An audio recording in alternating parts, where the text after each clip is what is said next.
you are welcome here. Today, our worship service will be led by our minister, Reverend Kathy Harrington, and since not everyone can attend in person, we are streaming this worship service online, and we extend a special welcome to all who are joining us virtually. Another way we walk together is by joining together for fun and fellowship. In the interest of time, if you have an announcement to share, please send it to Ashley in the office by Wednesday afternoon. Look for our weekly Spark. For more announcements, and if you don't receive the Spark, you can fill out a visitor form in the parish hall. Now, there are a couple of things that I might be able to talk about. Do we have a live announcement? Is that a live announcement? Are you going to hand it to me? Come on. Bring it on up. Thank you, darling. I see a potluck. No, that's over. March 6th. That's past. That's over too. Never mind. That was yesterday. Well, this isn't much help, is it? Upcoming second annual Passover Seder, Saturday, April 4th. Oh, my birthday. Thank you. We will start a sign-up sheet for food today in the next couple of Sundays. See Carl or Stephanie for more information. And today, of course, is our stewardship luncheon, so don't plan to be rushing out of here. We got grub, and we got a great program. So there's that. And now it's time to take a moment and greet our neighbors, these beautiful souls in this room. Turn around, the ones that you know so well for many years, or you haven't seen for a while, or you never saw before. Say howdy.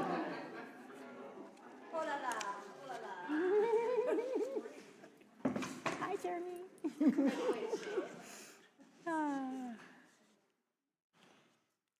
Please turn off or silence your devices. And as you do so, allow yourself to enter sacred time together. Take a deep breath. And another. And join us in the spirit of reverence.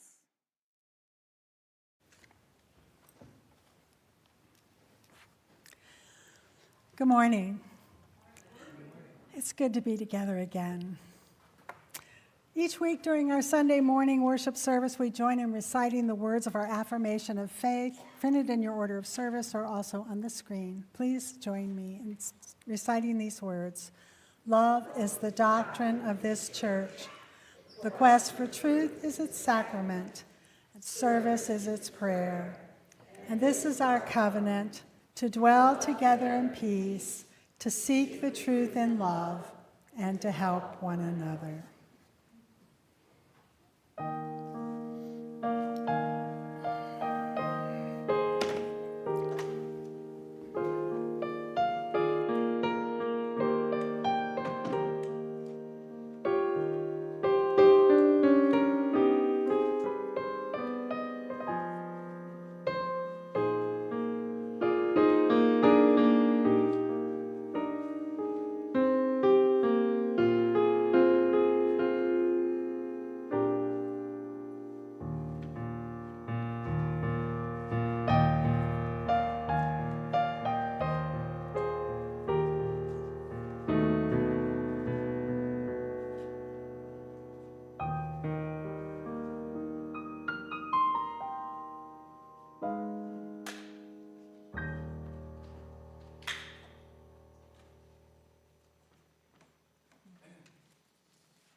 Thank you, Jeremy. The flaming chalice is the symbol of Unitarian Universalism. It suggests the transformations that take place when we are held within religious community. When we light the chalice in worship, we illuminate a world that we feel called upon to serve with love and a sense of justice. Please join us in lighting our chalice by reading together the words on the screen and in your order of service. We gather this hour as people of faith, with joys and sorrows, gifts and needs. We light this beacon of hope, sign of our quest for truth and meaning, and celebration, life we share together. And now please join me in singing our doxology.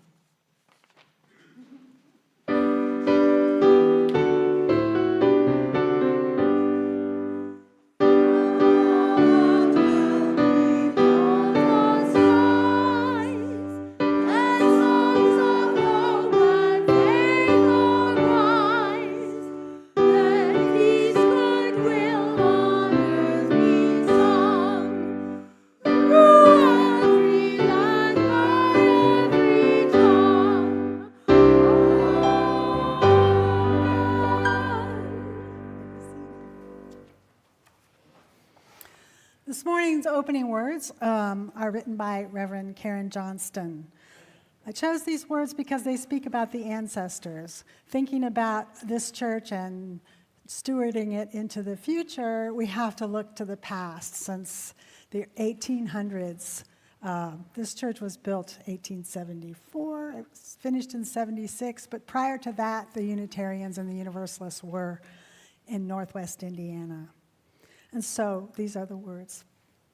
Ancestors who spoke with bravest fire, lend us your senses that we may know another world is on her way, breathed into life with our participation in her creation. Forebears who led the way where there was at first no way, lend us your persistence, your temerity, your assurance that the moral arc of the universe does indeed bend toward justice. Ones who went before us, sacrificing for a future not your own, help us to give of ourselves, that the common stones in our hands today might be cathedrals of compassion today, and halls of restorative justice tomorrow, sheltering walls of beloved community the day after. It is Sunday morning, the day we gather.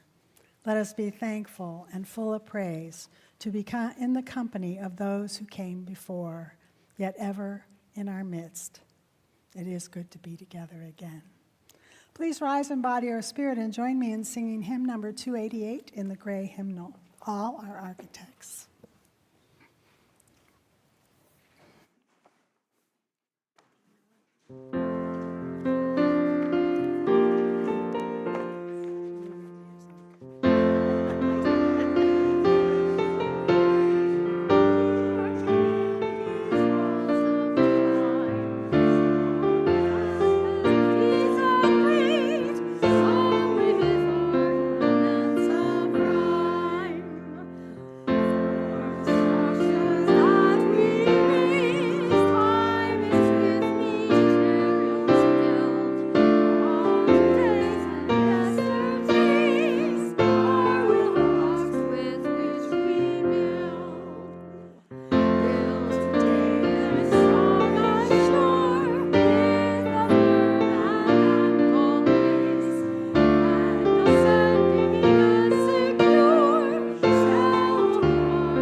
I've ever sung that one. No.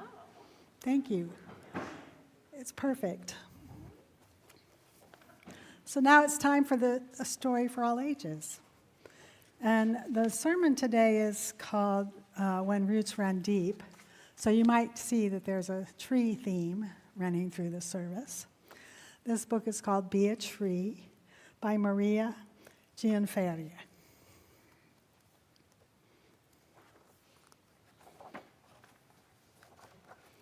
Be a tree. Stand tall. Stretch your branches to the sun.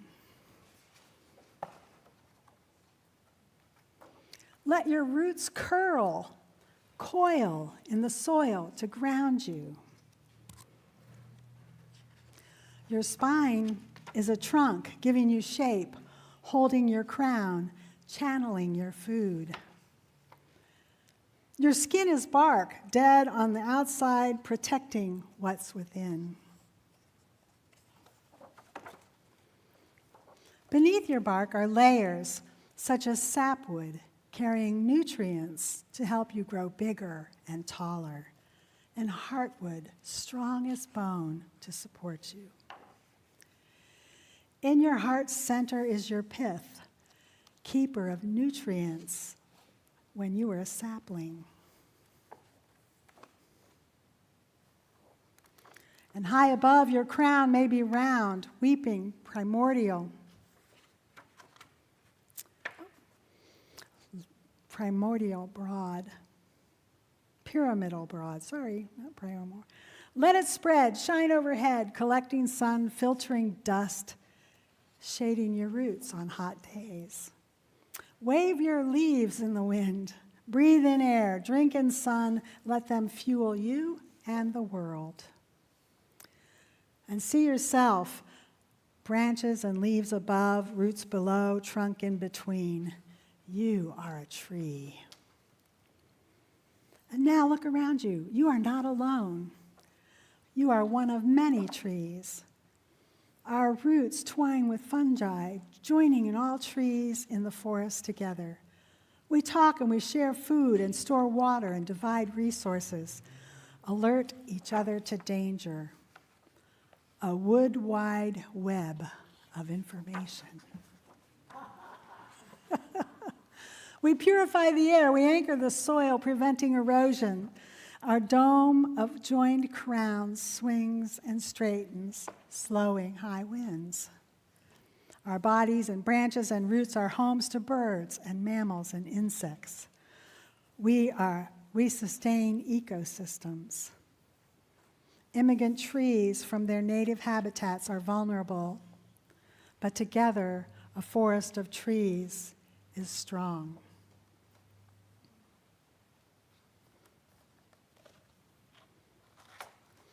A family, a community, a country, a cosmos, there is enough for all. So be a tree, for together we are a forest. That's the story. I'm reminded as I read this about the time I went through Muir Woods and went on a guided tour, and the ranger told us about the giant redwoods who have little tiny pine cones. I mean, they're just like whatever. They're very small, and their roots are very shallow, but they wrap their roots around each other. And that's how they stay up. And I thought, that is so amazing. That's kind of like what we do with church. So thank you for listening.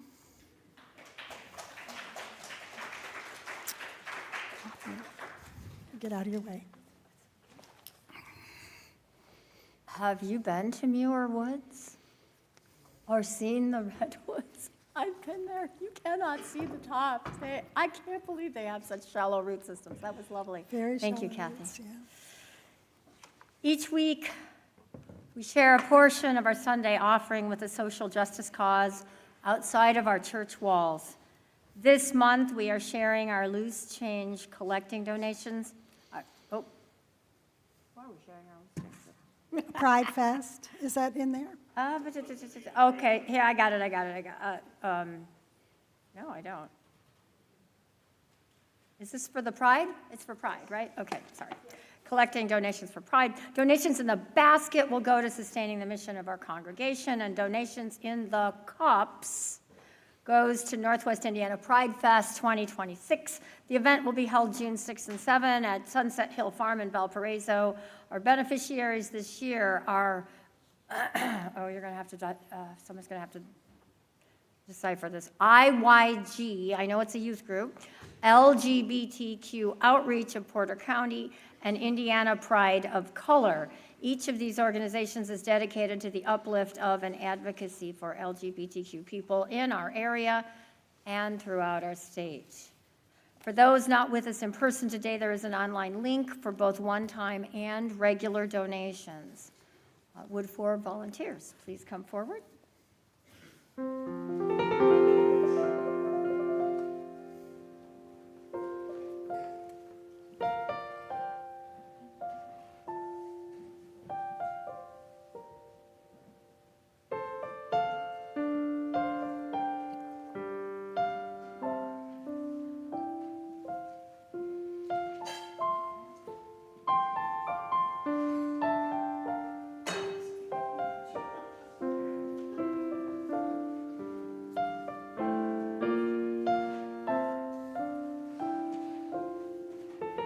For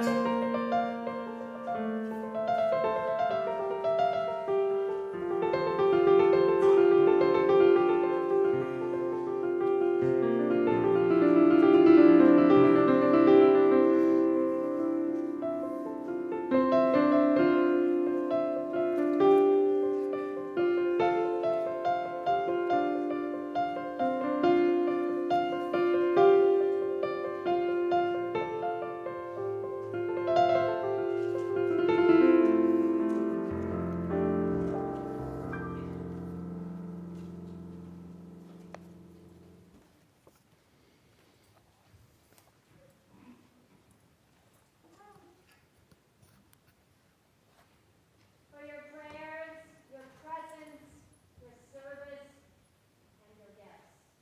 We are truly grateful.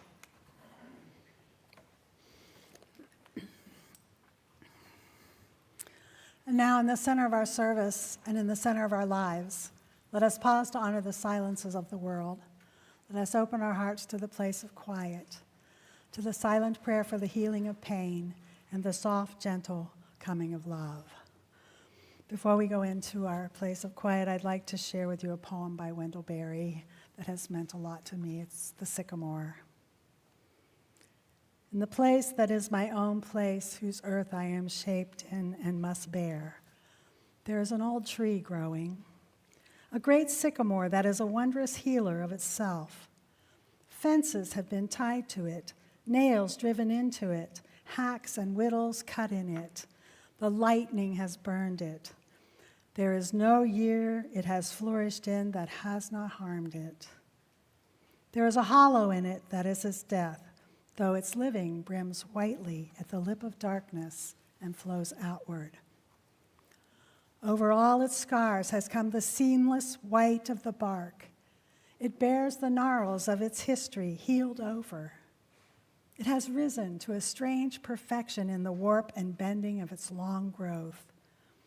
It has gathered all accidents into its purpose.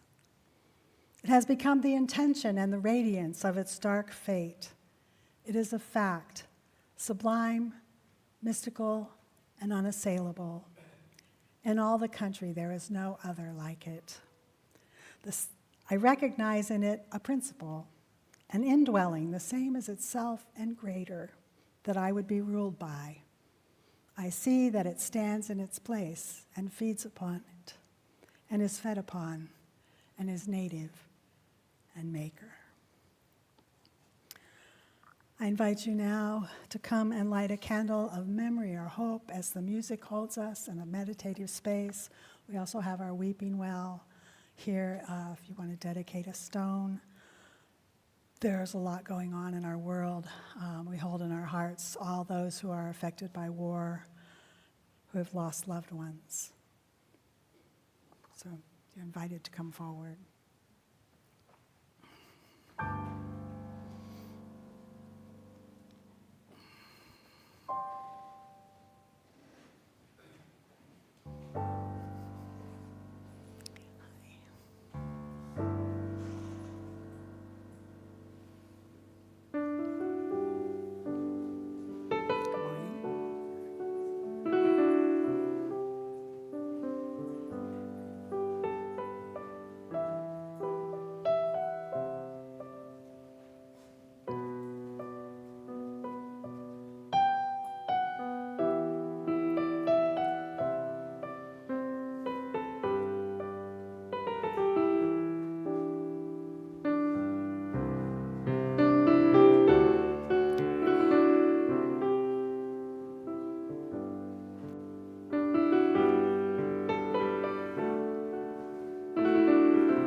this last candle I light for those joining us from home.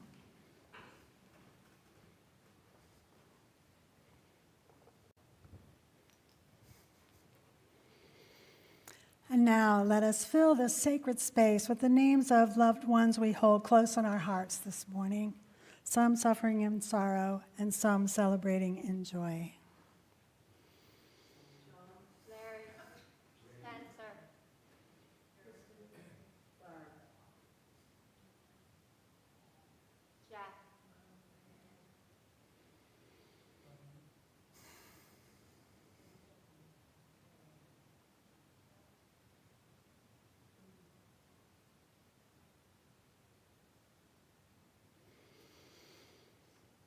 The breath of nature is upon us, the spirit of life is within us, and the community of love is around us. May it be so. Amen.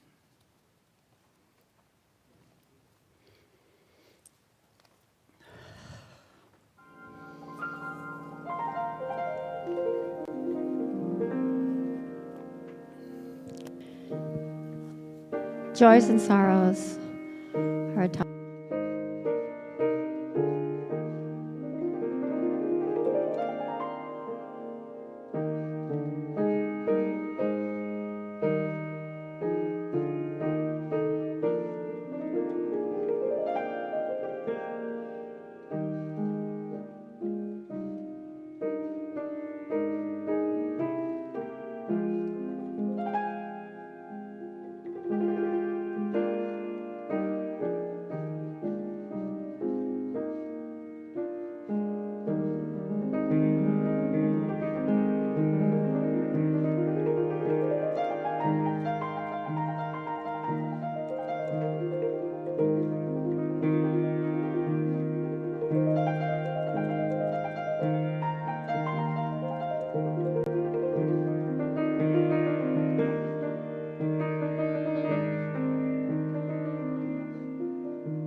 the church that doesn't matter, there are no quarrels, no arguments, and no one ever says anything they regret at the meeting to discuss the sanctuary's new paint color. There's nothing to inspire such passionate intensity because none of the decisions of the church touch anyone's heart. And no one lives or dies by its choices or even feels for a moment that they might. In the church that doesn't matter, no one has to ask for money or even talk about it much. There's always enough to go around. There's always enough because no matter how much there is, there's always less to do than that. The vision always shrinks to undermatch the means, so stewardship season is a breeze. In the church that doesn't matter, no one ever disagrees with the preacher's sermon. The music is always just fine. There's never a fight about liturgy, even if they do joys and sorrows, or not even if they stop doing them. There's never any controversy because no one ever seems to care. And so the service is always equally inoffensive at 9 and 11 o'clock. The sounds of children during worship, the recruitment of Sunday school teachers, the compensation of professional religious education, none of these are ever talked about or thought about in the church that doesn't matter. Those issues just take care of themselves somehow. No one ever has to clean up in the church that doesn't matter, or figure out the old electrical system, or consult the building codes, or climb a ladder. If no one bothers to make coffee on Sunday, no one complains. And if no one greets the visitors, no one seems to mind. Everything is easier in the church that doesn't matter. The total solution to all the frustrations of congregational life requires no consultants, no manuals or webinars. Simply avoid at all costs meaning and purpose and anything that might lead you to either or both. Whatever you do, do not let yourself care about the people around you or the covenant you share. Yet, knowing this, we still decide again and again and again to ask tough questions, to take real risks, to do the work that needs doing, and tell the truth. We get out of bed on Sunday morning, answer that email, make something for the bake sale, and give our time and attention to a meeting every third Wednesday. We ask each other how we're doing and mean it. We make phone calls and craft projects for the first grade class. We offer our gifts, both humble and great. And we do these things sometimes in joy and sometimes not in joy because they are done in service of a church that matters.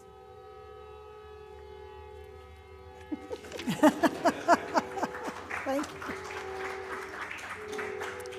Let us pause for our train meditation.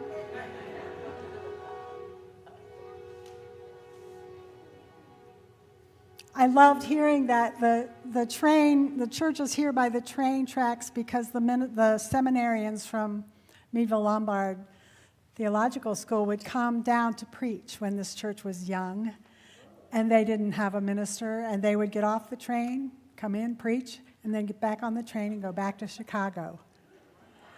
I've written to the archivist at Meadville Lombard because I want to read some of the board of trustee meetings minutes because they also supported this church during the 20s, during the Great Depression, when things were really hard. So this church matters. It matters a lot, more than we even know. It matters. So here's a story.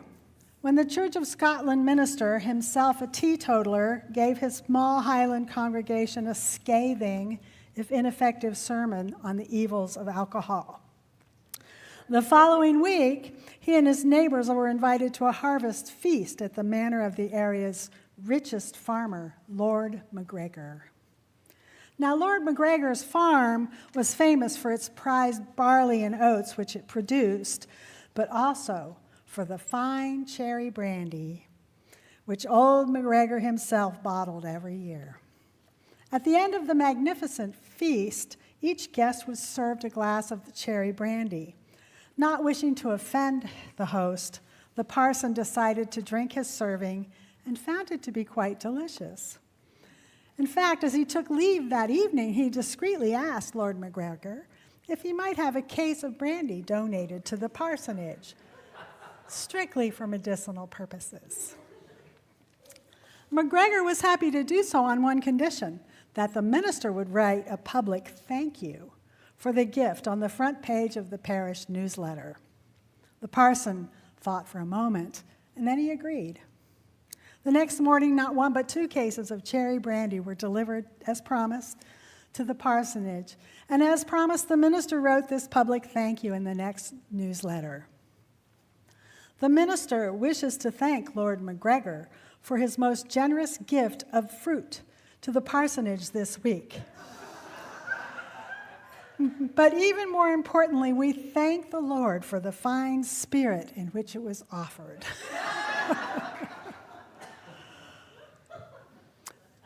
Great story. So there's an African proverb that says, when roots run deep, there is no reason to fear the wind. Like the old sycamore, First Unitarian Church's roots run deep and wide. This church has risen to a strange perfection, bearing the gnarls of its history and the warp and bending of its long growth, gathering all accidents into its purpose. The Unitarian Universalist Church of Northwest Indiana, this church is a fact, sublime, mystical, and unassailable. And in the county, there is no other like it. That's true. So I haven't experienced anything quite like any other church that I have served. What you've been given, sustained, and created with your love and dedication is unique and valuable beyond measure. Eleanor Roosevelt once said, "Beautiful young people are accidents of nature, but beautiful old people are works of art."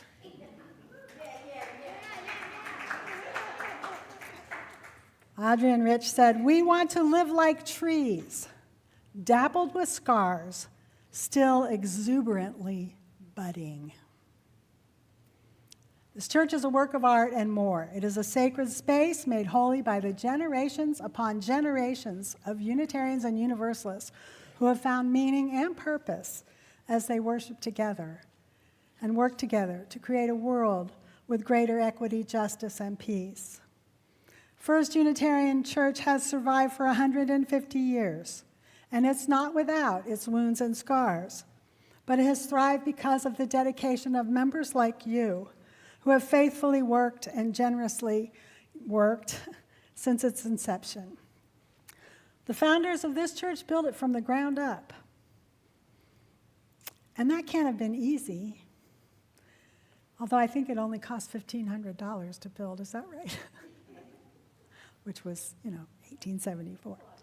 That's a lot of money back then. And I know that maintaining this beautiful old building is endless, expensive, and frustrating at times. Just ask Tracy. But you only need to come to church on a Sunday morning and let the communion of music and message wash over you to know why this church matters. Being together in beloved community in this sacred space made holy by generation upon generation of Unitarians and Universalists who also found meaning as they worshiped together and worked together to create a better world. It's a gift that we should not take for granted. As of course, no church is perfect. As James Luther Adams used to say, church is where you go to practice what it means to be human. And sometimes practicing what it means to be human can get messy, but that's where covenant is important. Being a Unitarian Universalist is not just a place that we go on Sunday mornings. It is a way of life. Unitarians, Universalist churches exist to transform lives and to heal the world. And because of you, First Unitarian has been doing that for 150 years with intention and will continue long into the future. And because of you, First Unitarian Church provides sanctuary and sustenance for atheists, agnostic, theists, pagans, Buddhists, Christians, and free thinkers. This rich diversity of belief, your commitment to a free faith, and your deep commitment to social justice, your compassionate care for one another in times of sorrow and challenge within the church and beyond, your passion for great music, your capacity for joy and celebration and fun are all things that make this congregation special and unique. And because of you, this is a safe and loving space for children to explore their sense of religious awe and wonder in a non-judgmental, supportive place. This church has been dedicated to spiritual and moral growth of children since its beginning. And in our challenging world today, children and youth and parents need your generous love and support, now more than ever. God knows this world needs more you children who will grow up and be guided by compassion, reason, and love.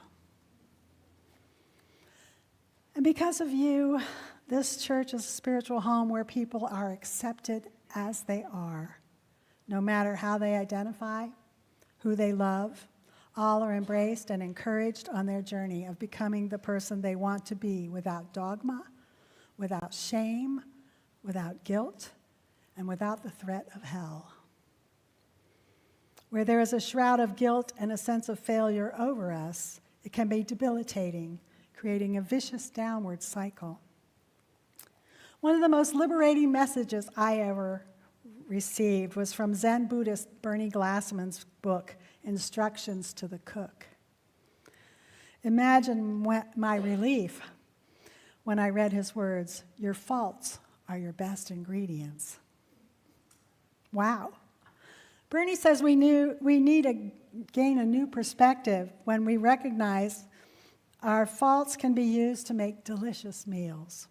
Glassman suggests that with using care with our faults, like the kind of care when you're cooking with chili peppers. But with care in mind, he promises our faults can be a tremendous amount of energy that can be used in a constructive or destructive way. Anger, for example, can be transformed into determination. And with determination, everything is possible. And all of our ingredients are important. Without faults, we would be perfect. And what kind of life would that be? Bernie calls this the oneness of life. When we live our lives fully, our lives become what the Zen master calls the supreme meal. The first principle of the Zen cook is that we already have everything we need. That's important. We already have everything we need. The 5 courses of the supreme meal include spirituality. The second course is composed of study and learning, and the third course deals with livelihood. The fourth is made out of social action and change, and the 5th course is relationship and community. And we need all 5 of these courses to live a full life. Bernie says it's the last course, the relationship and the community, that bring all the courses together into a harmonious whole. One morning when I was serving the church in Buffalo, I was walking my dog. She wakes me up very early. As I was walking, I saw that at the end of the street, it seemed like it was just planted there, there was this huge harvest moon. It was so beautiful. I had never seen anything like it. I called my husband, who lives in Michigan, and I said, "Have you seen the moon?" He said, "No." And I said, "Oh, go outside and look at the moon and call me back soon." And he called me back a few minutes later and he said, "What? It looks like a moon." Perhaps it wasn't as close to him in Ludington as it was for me right now, but I have to admit, I was very disappointed. So I just kept walking, and then suddenly this young man went running past me on his morning run. And excitedly he said, "Did you see the harvest moon?" I said, "Yes, yes. Isn't it beautiful? We need one another. Joy like sorrow must be shared in order for it to be whole." So what are the ingredients of our supreme meal? Glassman says, open your eyes and look around you. What is right in front of you? These are your ingredients.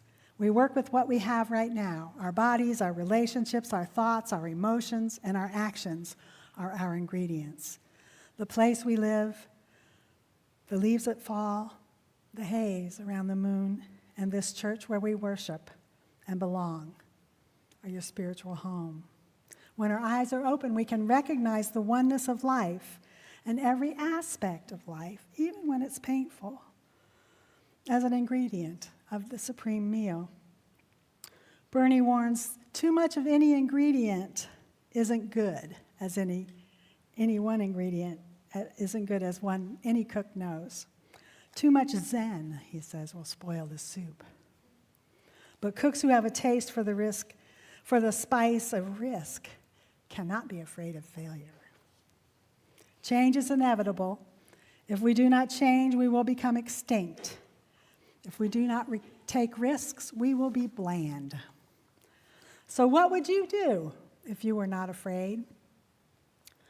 Now that we don't want to waste any time trying to be perfect, what dreams do you have for this church?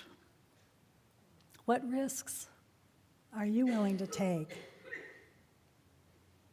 The worst mistake we can make is to not pay attention, to take for granted our surroundings, to forget the interdependent web of which we are all a part. We work together to prepare the supreme meal. There is a wise African proverb that says, if you want to go fast, go alone. If you want to go far, go together. So I just want you to turn to someone next to you if you feel like it. You don't have to. And look at them without even speaking. Look at their eyes.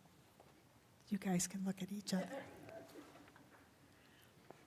And if you aren't already smiling, smile at them. Smile. Keep smiling. Okay.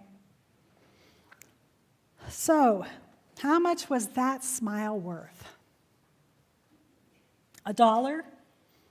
50 cents? $1,000? How about you cannot put a price on that smile because some gifts of life are priceless. You cannot place a monetary value on the gifts we are privileged to share because we are part of this beloved community. And now pause a minute and look around you and take an inventory of the remarkable ingredients that you see, this circle of friends. Those we can't see are joining us online. They're here too in our hearts. Look at this sacred space made holy by generations of generations who have worshiped here and dreamed here and laughed here and cried here and mourned here together as a beloved community.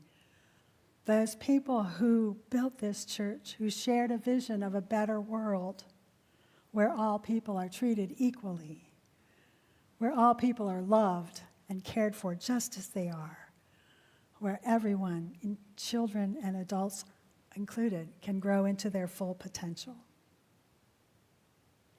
So this space where we are in this moment is made holy by the dedication and the commitment of those who built this church and by all of you who continue to keep it whole and healthy. And how much is that worth?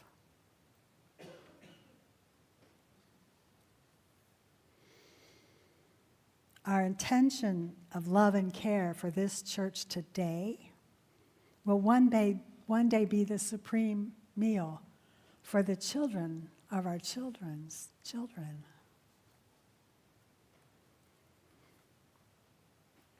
Here's a quick list of the goals we created at the leadership retreat last November. Visitors are warmly welcomed and shown how to become insiders quickly. Our lifetime RE program is thriving under a full-time RE director and many flexible volunteers teaching separate age groups and bringing new families in yearly. Everyone in Northwest Indiana communities recognizes this Unitarian Universalist Church and is conscious of its principles and values. Here's a dream. We are self-sustaining and growing with a full-time minister and a membership of 200 plus. We have a variety of income, pledges, capital campaign, donors, rentals, fundraisers, and grants. And our campus is 100% energy dependent. This is one I love. Neighborhood students, children are welcome to come here after school for tutoring and snacks and help with homework. What would you add to this list? I'm going to close with a short story. Some of you have read Anne Lamott. Well, this is from her book, Traveling Mercies. She tells her stories of her minister in Marin County, California. After several pastors over the years, a tall African-American woman named Veronica came to be the minister of Anne's spiritual home, St. Andrew. And here's how she described her. Veronica has huge, gentle doctor hands with dimples where knuckles should be, like baby's fists. She stepped into us, the wonderful old worn pair of pants that is St. Andrew, and they fit. She sings to us sometimes from the pulpit and tells us stories from when she was a child. Here's one of those stories. When Veronica was 7 years old, her best friend got lost. The little girl ran up and down the streets of the big town where they lived, and she couldn't find any landmark that would tell her where she was, how she could find home. She was terrified. Finally, a policeman stopped and put her in the passenger of his car. And they drove around the city until she saw her church. She pointed to the policeman, and then she said firmly, "You can let me out here. This is my church, and I can always find my way home from here." I get chills when I hear that story. This is what you have to offer: a centered place grounded in honest religion, a free faith with an air of nourishment, a spiritual home to return to again and again and again. And this is the gift that we have to share with this community and with the world. It's about becoming who we say we are. Miracles are waiting for you, not just as you are, not always perfect. Miracles are waiting for you just as you are, not always perfect, not always wise. We make mistakes, but always human.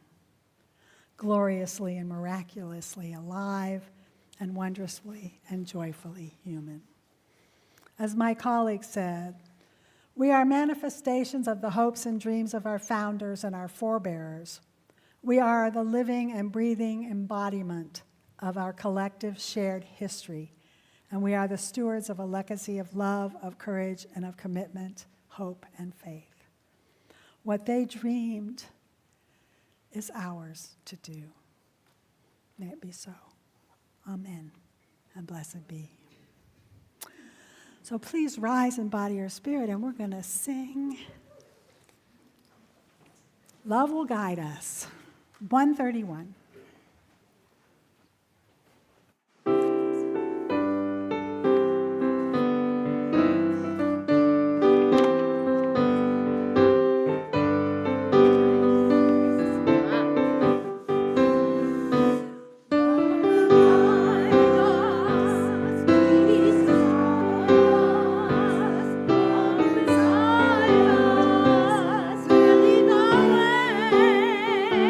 Oh,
invite you now to join me in reciting the words on the screen and in your order of service to accompany our extinguishing of the chalice. We extinguish this flame, but not the light of truth, the warmth of community, or the fire of commitment. These we carry in our hearts until we are together again. These closing words are from Leah Derlin-Jones. For those who came before us, we offer gratitude and thanks. May their memories be a blessing. May we feel surrounded by their love. As we go forth from this time and place, let us be inspired by their courage, their wisdom, and their dreams. And let us honor them by doing the work of living boldly, loving mightily, and creating heaven on earth. Amen, and blessed be. May it be so. Oh.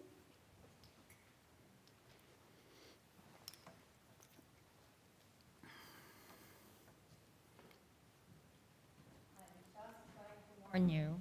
Can you hear me? Okay.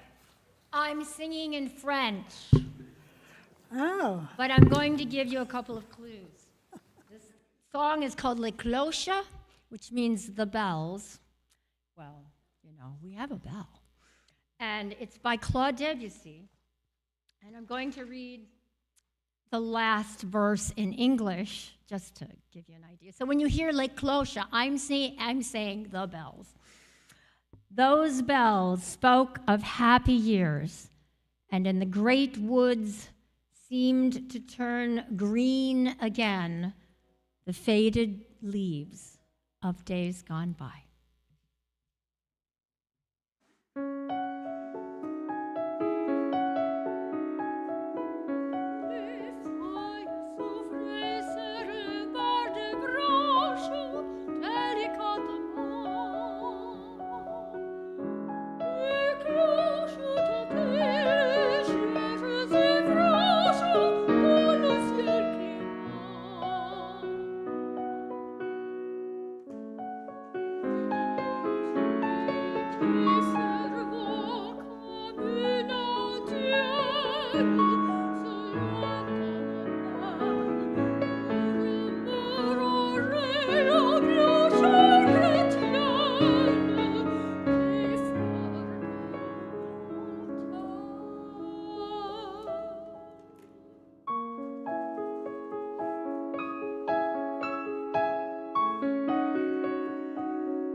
Now it's time for celebration. We have a meal in the parish hall. Please join us for fun and fellowship.